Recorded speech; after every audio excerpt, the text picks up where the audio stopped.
So I'm going to be doing some steaks. I've got some ribeyes, and first thing I'm going to do, not necessarily you have to do it, but I'm going to use a mallet to tenderize it.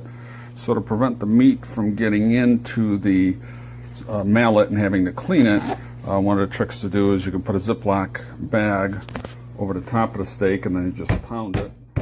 Not necessary, but this will tenderize it a little bit, especially if you're stir frying it. A few gentle taps, and then you can flip it over.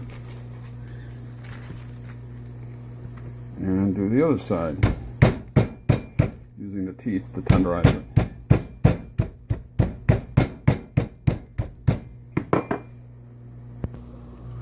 You can see these steaks have just about the right amount of marbling. You can see a little bit of marble, not too much, mostly red meat. And again here, just very little marbling. This is going to be a really good steak. Normally you would leave the fat on if you're going to grill them, but since I'm going to stir fry them, I'm going to go ahead and trim this off and cut it into slices. So I've sliced it into thin slices. You can see fairly thin. That means it'll stir fry quick. I use a chef's knife, and I use a different knife for meat and a different one for vegetables, so I don't have to worry about being ultra clean between them. And now I'll slice them all up, and then we'll stir fry them. So the meat is all cut on a separate plate I'm going to use for dumping into the stir fry. There's a knife and cutting board I use. And now here's my wok. I'm going to bring it up to a very high temperature and melt the oil. You can use extra virgin olive oil, but what's called the smoke point of it means it's a lot lower. It may start to smoke when you're on high temperature. So I've got some canola oil that I'm going to use instead for this. I'm going to use the power burner. And I want this temperature up as high as possible. Usually with the wok, sometimes I may straddle two burners and use two burners, but for this demo, I'll use one burner, and I'm going to put the oil in, and I want it very, very hot so that the meat sears. And so I'm going to pour some oil in. We want it very hot, so we're going to let it go for a couple of minutes, and then I'll show you how to do the sizzle test with water. So I've got the range fan on. That's what the noise is. You can see the oil is getting very, very hot, so you got to be careful. There's a lot of oil. Now we're going to do the oil sizzle test. So what I'm going to do is get my fingers a little bit wet inside the sink and drop a few into the oil. So my fingers are a little bit wet. Stand back, and now what I do is I throw it in, and you can see that it's sizzling. That means it's ready for the steaks. I might have a little bit more oil than I wanted in there, but I will go ahead and throw the steaks in. So I have them. Be very careful because the oil's hot. And I'm going to dump the steaks in, and I want it that hot to sear the steaks. I've got, for cooking, I've got tongs, and I've also got a spatula. So I'm going to start with the spatula, and then maybe switch over to the tongs. I have to turn the camera over here as I lay I want to lay the pieces out on their side so that they sear, and that's what I'll do next. So you can see I've got my beef laid out on its side so that it's searing. A lot of these are starting to get the nice dark brown searing points over here, and we're going to keep cooking it, and we want to wait for the juices to, first of all, we'll leave the beef, and then they'll get reabsorbed. I may have to cut off a little bit sooner because, again, as I mentioned, I may have too much oil this time around. But again, you're not panicking. You're letting it turn golden brown and let it reabsorb the juices. So now I've flipped over the steak pieces. You can notice this is about the color it should be getting, this dark brown. I'm using tongs to flip it over. And then you can see the red is going away on the beef, turning a nice golden brown.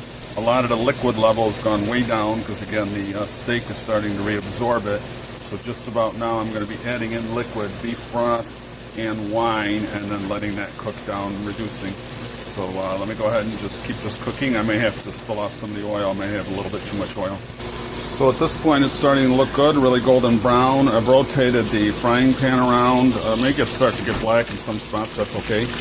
The wine and the sauce we're going to add is going to go ahead and take off all of that flavoring and keep it in the beef and our steak. And so what I'm going to do right now, since I've got way too much oil, is I'm going to go ahead and pull this off onto a plate, a different one, a clean plate from the one than when the beef was uncooked. Keep it sanitary. And then I will go ahead and add in my beef broth and wine. So I removed my beef. Normally if you had the right liquid amount, again, there would be no need to remove it.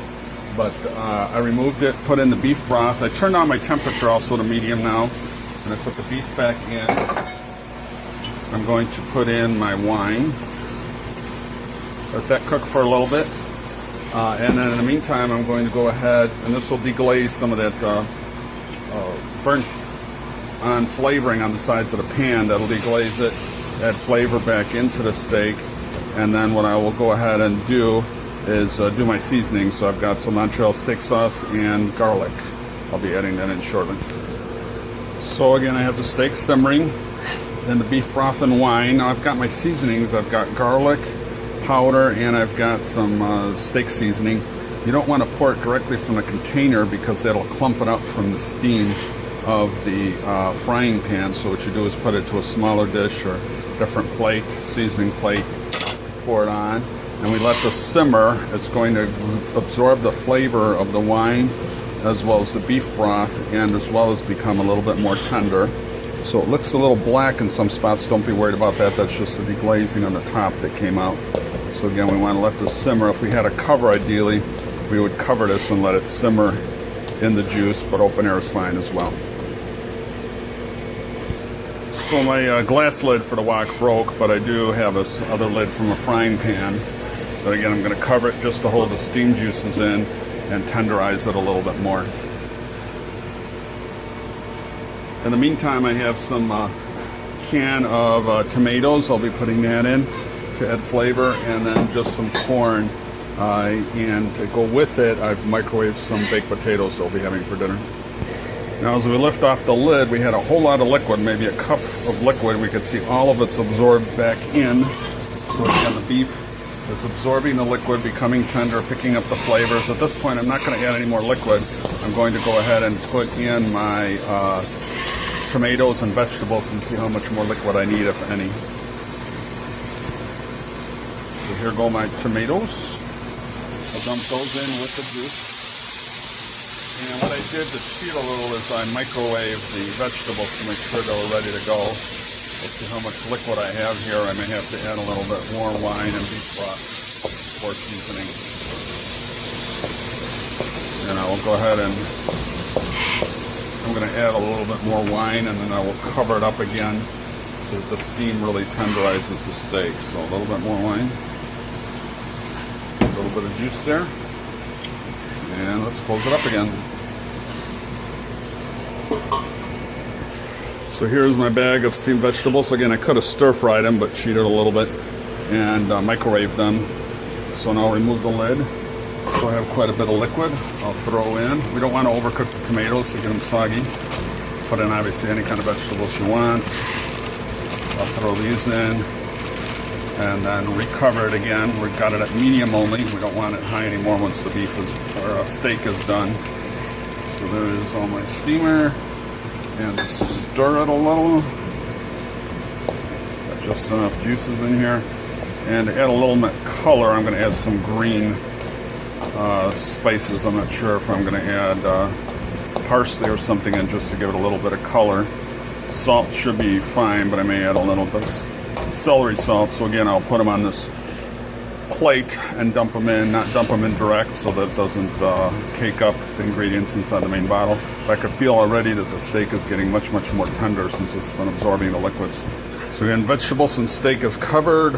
Here's the, decided to add in some cilantro, dried cilantro. There's a heap of cilantro, and I just did a little bit of celery salt.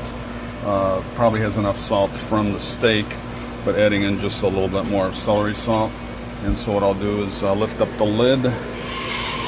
Liquids are being absorbed. I will go ahead and, again, I'm dumping it in from a separate plate so that I don't cake up the main serving containers. I will use my spatula this time. Stir it up. And I may leave it open for the last couple minutes here so I can see exactly how much liquid's getting absorbed. Whole cooking time was probably about 5-6 minutes. Actually maybe a little longer, about 7 or 8 minutes total, so not that long to cook. And using, again, just the one gas burner on the stove, which has a searing element, and it looks pretty colorful. May need a little bit more cilantro to add some color. We'll just let this go a minute or two, and it's ready to serve. Bye now.